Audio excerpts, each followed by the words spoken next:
Nagka-aberya na naman sa LRT Line 2 matapos mag-short circuit ang linya sa isang istasyon kaninang umaga. Ang paliwanag ng LRTA sa pagtutok ni Oscar Oida. Biglang may kumislap sa itaas ng tren sa LRT2 J. Ruiz Station sa San Juan 7:43 ng umaga.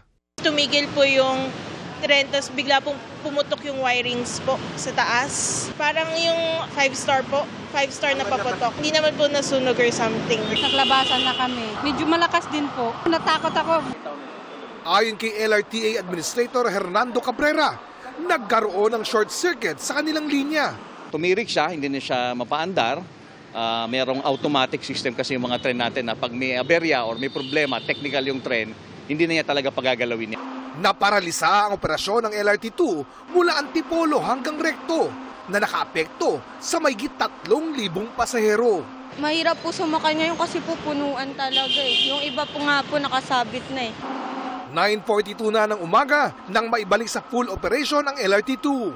Humihingi muli ng paumanhin ng LRTA sa nangyari. Nawala umanong kinalaman sa aberya rin sa linya ng tren kahapon. Pero ang nasabing tren ay siya ring tren na napaulat na nagkaaberya nitong nakaraang buwan. Na-trace namin it has something to do with dun sa kanilang electrical power component, power system nila. Babalik namin sa depot yung tren at ipacheck namin mabuti. Para sa GMA Integrated News, Oscar Oida, nakatutok 24 oras.